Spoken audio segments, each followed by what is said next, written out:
Hi everybody, welcome to week 7. You've just got 2 more weeks and then you can cross another class off your list. You are getting there. Okay, so let's see what we've got for this week. So when you look at the syllabus, they list goals for each week. So these are our goals. Evaluate the effectiveness of the interdisciplinary team. Assess how patient safety and quality affect nursing care. Analyze how safety and quality within the interdisciplinary team impacts total health assessment.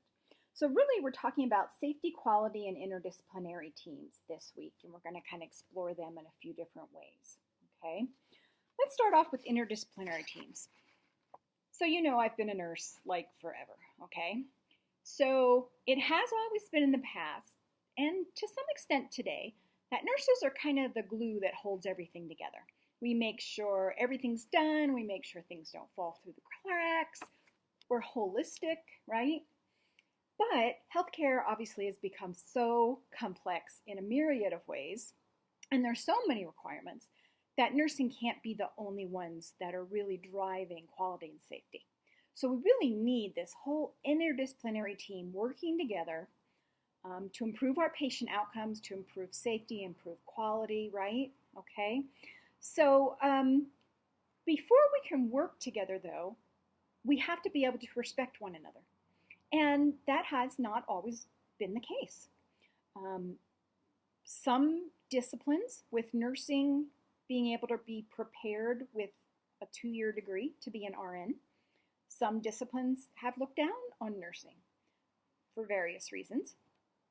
As nurses, sometimes we don't have a great perspective on other disciplines either. And we haven't always had to work together.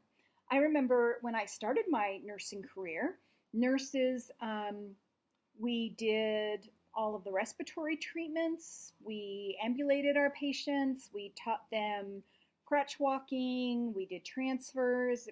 You know, unless somebody had really, really heavy duty something going on, you usually didn't get a consult for PTOT, speech, respiratory, whatever.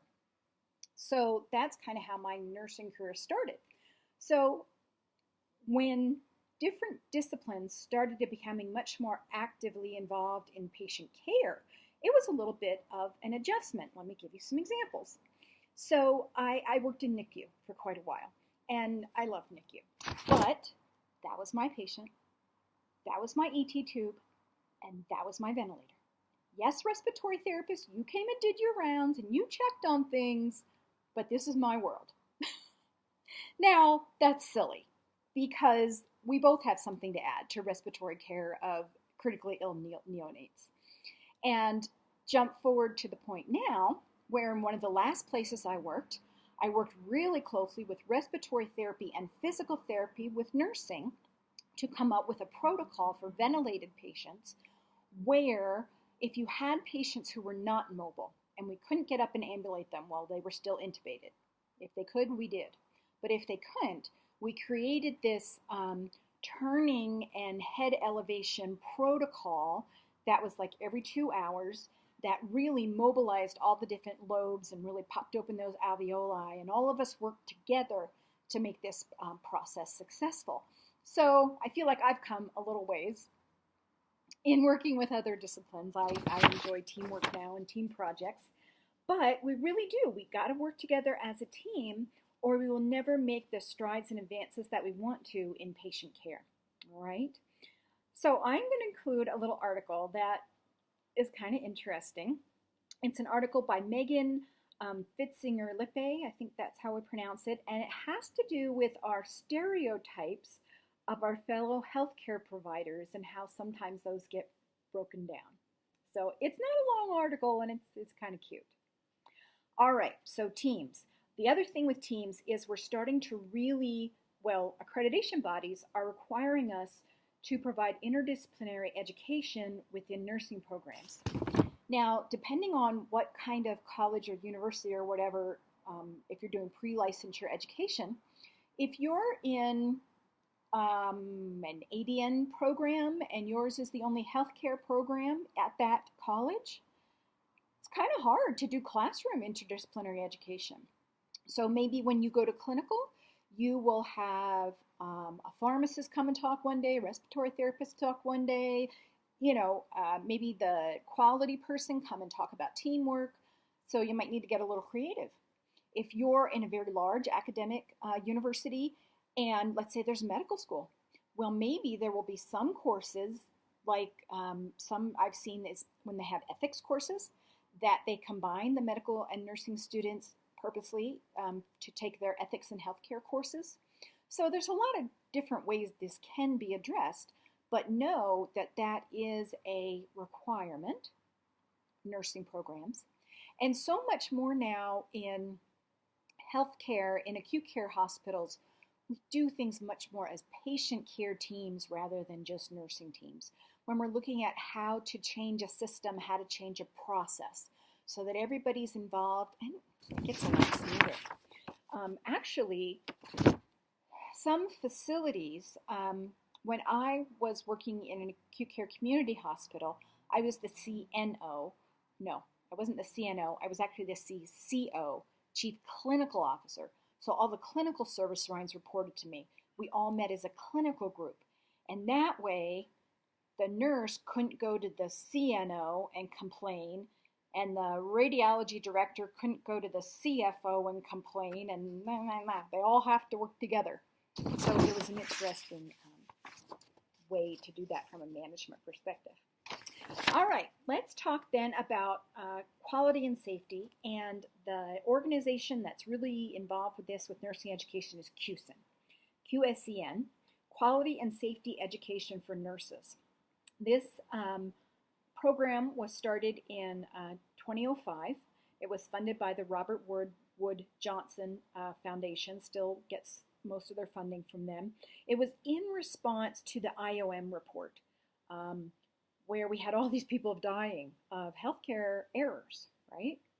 So the goal is preparing future nurses with the knowledge, skills, and attitudes, KSA, you'll sometimes see that when we're talking about quality, knowledge, skills, and attitudes necessary to continually improve the quality and safety of the healthcare systems in which they work, okay?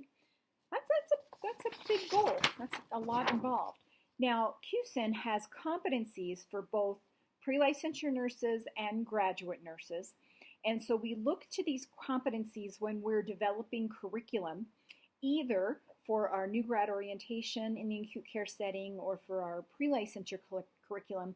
We want to spread these competencies throughout our training, continuing ed, whatever, to make sure that they're addressed.